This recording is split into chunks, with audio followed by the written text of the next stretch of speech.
ಬೆಂಗಳೂರಿನಲ್ಲಿ ಧರ್ಮಸ್ಥಳ ಎಸ್ಐಟಿ ಕಚೇರಿ ಇಲ್ಲ. ಮಂಗಳೂರಿನಲ್ಲಿ ಎಸ್ಐಟಿ ಕಚೇರಿ, ಅಲ್ಲಿಂದಲೇ ಆಪರೇಷನ್.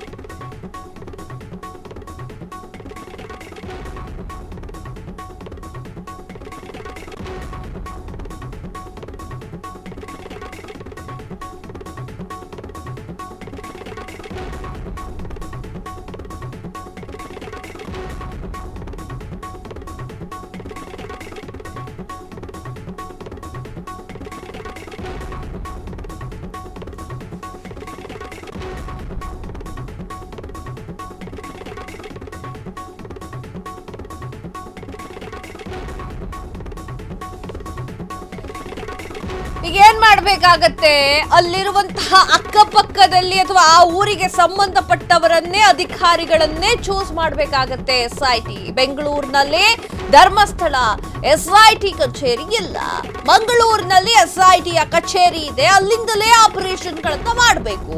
ತುಳು ಗೊತ್ತಿರಬೇಕು, ಕೊಂಕಣಿ, ಬ್ಯಾರಿ, ಕೊಡವ ಭಾಷೆಗಳ ಪರಿಚಯ ಅಗತ್ಯ ಇದೆ.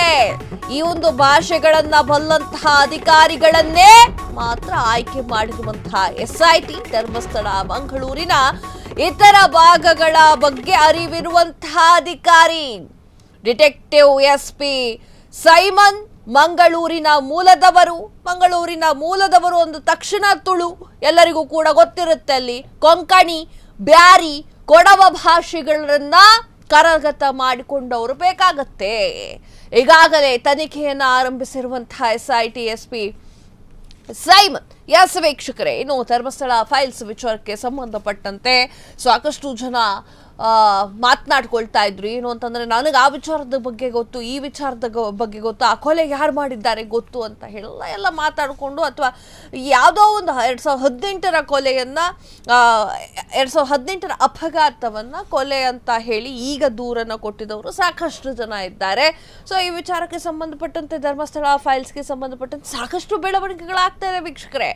ಸೊ ಆ ಒಂದು ನಿಟ್ಟಿನಲ್ಲಿ ಎಸ್ಐಟಿ ತಂಡವನ್ನು ಕೂಡ ರಚನೆ ಮಾಡಲಾಗಿದ್ದು, ಈಗ ಎಲ್ಲಿಂದ ಆಪರೇಷನ್ ಮಾಡುತ್ತೆ ಎಸ್ಐಟಿ ತಂಡ? ಮಂಗಳೂರಿನ ಆಪರೇಷನ್ ಮಾಡುತ್ತೆ. ಧರ್ಮಸ್ಥಳದಲ್ಲಿ ಎಲ್ಲೂ ಕೂಡ ಎಸ್ಐಟಿ ಕಚೇರಿ ಇಲ್ಲ.